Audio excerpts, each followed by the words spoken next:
පන්සලට දාන ගෙනියන්න කියලා ලෑස්ති වුණේ. ඉතින් ෆිට් එකක් නෑ අප්පා නිකන් ගෙනියන්න හිතෙන්නේ නෑ වගේ කට්ටිය. අර අම්මලත් එක්ක පොඩි කාලේ අපේ අත්තම්මලත් එක්ක පොඩි කාලේ පන්සලට උදේ අර ඔළුවේ තියාගෙන සුදු රෙද්දෙන් ඔතලා දාහනේ අරයි යනකොට නිකන් ඒ දැනුණ ෆිට් එක දැන් නෑ නේ. නිකන් අර මොකද්ද පුරුද්දකට ඇබ්බැහියකට යනවා ගිහින් දීලා එනවා වගේ එකක් මිසක් නිකන් පොඩි මොකුත් නැති ගතියක් දැනෙනවනේ. මාත් මේ දැන් මේ ලෑස්ති කරගෙන මේසෙ උඩ තියලා වෙලාවත් හරි ගෙනියන්න මොකක්ද වගේ නිකන්.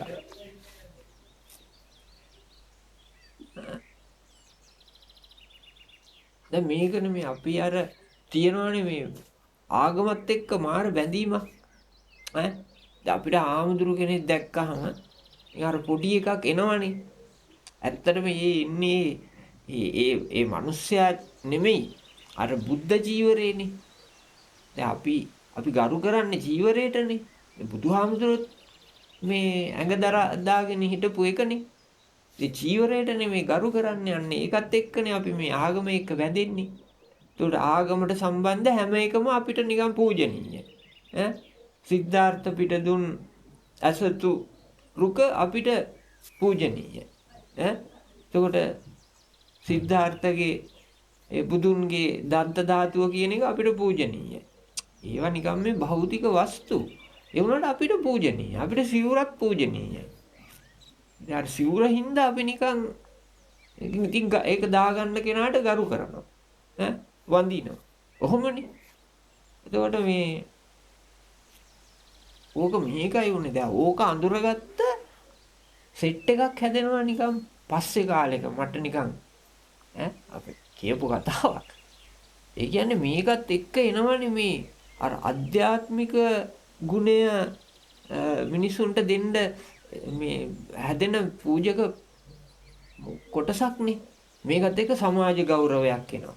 ඈ අර මං කියපු අර බුද්ධ චීවරයට තියෙන ගෞරව වෙනවා. වටිනාකම් ටිකක් එනවා. දැන් මේක ටිකක් අල්ලගන්න කට්ටියක් මේ චීවරේ දාගන්න. හරි.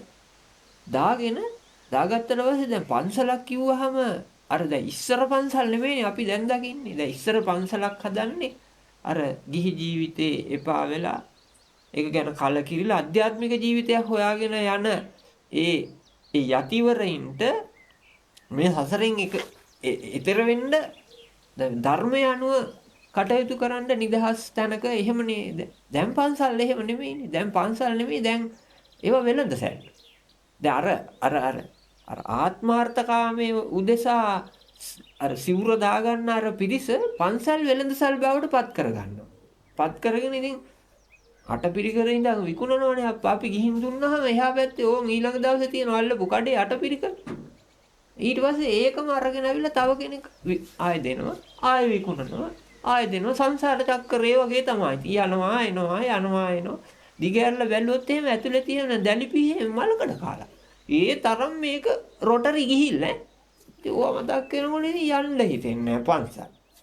ඊටත් අනිත් එක දැන් අර මං කිව්වේ අර මේකේ තියෙන අර දැන් පන්සල වෙනද සලක් කරගත්තට පස්සේ ඒගොල්ලෝ නිකන් සල්ලි හොයන්න වගේ තමයි ඉතින් යන්නේ.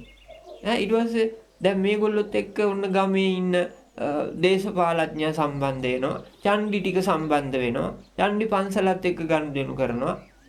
ඊට පස්සේ දේශපාලඥයත් එයාගේ අර බුද්ධ ජීවරය හරහා එයාට ලබා ගන්න පුළුවන් වටිනාකම් ටික ගන්න අර හාමුදුරුවෝ ඒගොල්ලෝ ඉස්සර කරගෙන හාමුදුරුවෝ කියලා එක්කගෙන එනවා මේ කට්ටිය. හොඳ හාමුදුරුවෝ එහෙම යන්නේ නැහැ. ඇත්තටම යන්නේ නැහැ. ලංකාවේ වුණත් බලන්න අපේ රටේ ඔය දේශපාලඥයත් එක්ක ඉන්න හාමුදුරුවෝ කීයෙන් කී දෙනායිද ඉන්නේ කියලා. දැන් ඔය ස්වාමින් වහන්සේලා කොච්චර ඉන්නවද මන් දන්නේ නැහැ ගාන හරියට. මේ ලංකාවේ කොච්චර ඉන්නවද? ඔය හැමෝම යනවද?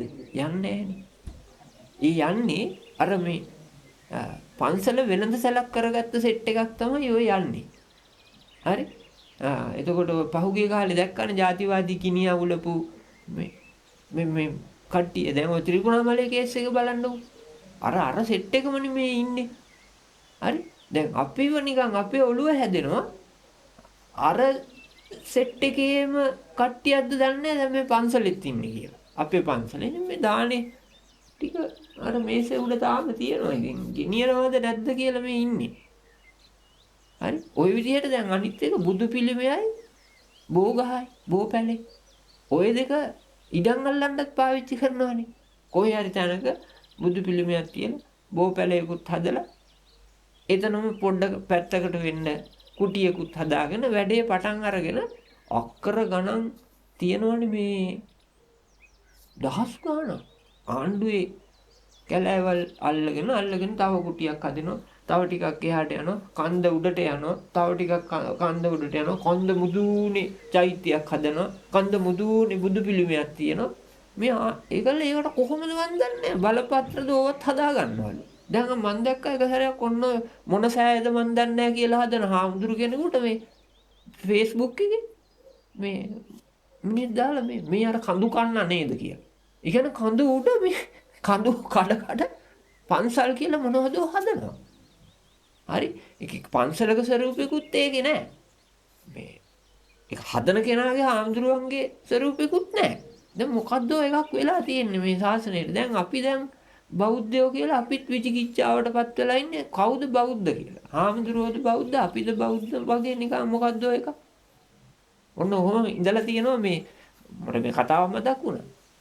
මේ සුමන කියලා හාදෙක් මේ ගමේ ඉඳලා මේ මිනිහටත් දැන් මේකේ තියෙන අර ආර්ථික වටිනාකම් ටික දැක්කට පස්සේ එකපාරටම ගමෙන් අතුරුදහන් වෙලා ටික දවසක් අවුරුද්දක් වගේ ඉඳලා මෙන්න සිවුරක් දාගෙන ඇවිල්ලා. ඇවිල්ලා දැන් මිනිහට ගමේ පන්සලක් දාගන්න. අදහස. මිනිහා ඉතින් අර බුද්ධ මොනවාද පිළිමෙකුයි බෝපැලේකුයි හොයාගෙන පොඩ්ඩක් කැලයක් වගේ තියෙන තැනක මේක හදාගෙන පොඩි පැලක් හදාගෙන චූටියට මෙතනින් පටන් ගන්න. මිනිස්සයාට දැන් මේක මේ අන්තිමට ටික දවසක් යනකොට මේක මේ උද්දක් දෙකක් කොහොම යද්දි හැදෙනවනේ ටිකක් ඒගොල්ලොත් එක්කම ඒකටම සෙට් වෙන ගමේ ඊට පස්සේ යනවා එනවා ඒවා මේවා වෙනවා පොඩි දායක සභාවක් වගේ එකක් හදා ගන්නවා. හදාගෙන ඉවර වෙලා දැන් මෙයාට මේ ඕන වෙලා මේක ටිකක් දියුණු කරන්න. හරි.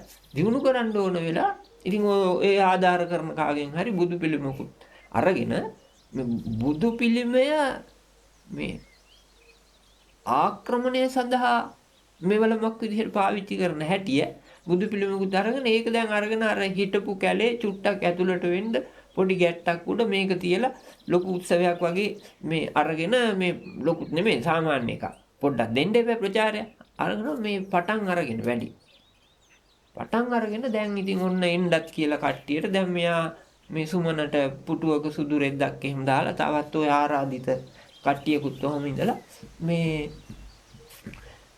වැඩේ ලෑස්ති කරගෙන යද්දි ගමේ ඉන්නවලු කවිකාරයෙක්.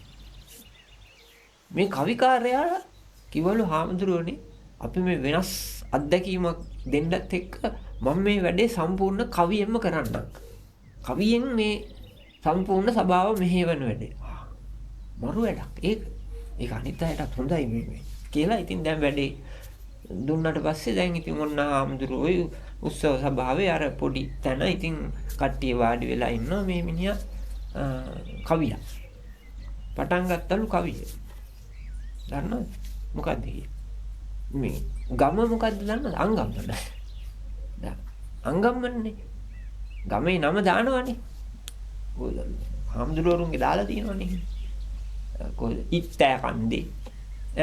එතකොට මොනවද තව හිටියේ කවුද අර පැලෝපියනාලේ රතන ඔය වගේ දානවනේ නේද මේ ගම. ඇත්තටම පැලෝපියනාලේ රතන දැක්කේ නෑ නේද ගොඩක් දවසකින්. අතන මෙතන ඕ හැමතැනම ඉන්නවා. කමන්නේ දැන් කතාවනේ. ඊට පස්සේ මේ ඔන්න ඔහොම වෙලා දැන් කවිය පටන් ගත්තා. හාමුදුරුවන්ගෙන්ම පටන් අරන් මෙයාව පොඩ්ඩක් උඩට උස්සලා තියලාම ගන්න ඕන කියලා අංගම්මන සුමන කියලා පටන් ගත්තා. පළවෙනි පදේ ඊළඟ එක නිකන් පොඩ්ඩක් එන්නේ නැහැ වගේ එකක් ඉතින් ඉස්සෙල්ලාමනේ හරි කමන්න. අංගම්මන සුමන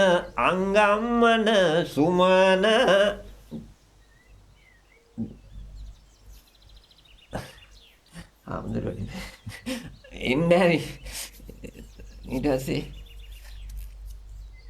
හාමුදුරුවන්ට දැන් පොඩ්ඩක් සුමනට අවුල් පටන් ගන්න දැන මු අඬනවනේ දැන් මේ කේමල කියලා දත් මිටි කකා ඉඳලා කවියට පොඩ්ඩක් අවුල් කවිය දින චුට්ටා මේ වෙලා මේ අංගම්මන සුමන අංගම්මන සුමන කියලා ආයෙත් පටන් ගත්තා.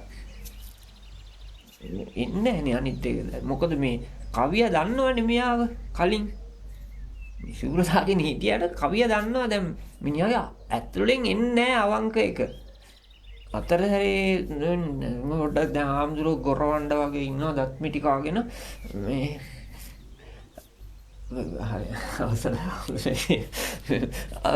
අංගම්මන සුමන අංගම්මන සුමන ආයෙත් එන්නේ හාමුදුරුවෝ නැගිටලා ඇවිල්ලා ගත්තා මයික් එක අංගම්මන සුමන උඹේ නතර කරා. අර ඇතුලේ හිටිය සතා ආවා එළියට. ඒ විතරක් නෙමෙයි ගත්තා බුදු පිළිමේ තියාගත්ත කරේ ගියා යන්න සුමන. ගියා නැගෙනහිරට යනකම් තිරිකුණාමලේට ගියේ ඒ සුමනද කොහමරි ඔන්නෝ දැන් නැගෙනහිර පැත්තේ ඉන්නවලු පොර. හරිද? ඊට පස්සේ දැන් හැබැයි මිනිහා අතරමං වුණේ. මොකද මිනිහට යාළුවෝ ගොඩක් හම්බුණා මිනිහගේ නිකායේ මහාන වුණාය. මිනිහා අලුත් නිකායක් හදාගත්තා. මොන පක්ෂ නිකායද ඔන්නෝම. ඒක බුදුහාමුදුරුවෝ දන්නේ නැති නිකායක්. මිනිස්සු දැන් ඒ නිකායේ මහාන වෙලා අර එයාගේ අර ගිහි ජීවිතේ සිවුර ඇතුලේ ඉඳන් ගත කරනවා. ඒ නිකායේ මහාන වුණ ගොඩක් දෙනෙක් එහෙම තමයි. කම්බුරු පිටියේ ඔය ඉත්තෑ කන්දෙන් එතකොට ගල බොඩින් ඔය වගේ මේ ආපු කට්ටියත් එක්ක අංගම්මන සුමන ඒ ජීවිතේ ගත කරනවා. දැන් මම මේ දානි ගෙනියන්න නැතුව ඉන්නේ අපේ පන්සලේ ඉන්නේ මොන නිකායේ කෙනෙක්ද කියලා මට නිකන් හරි අවුල් වගේ. තව ටිකක් කල්පනා කරලා බලන්න.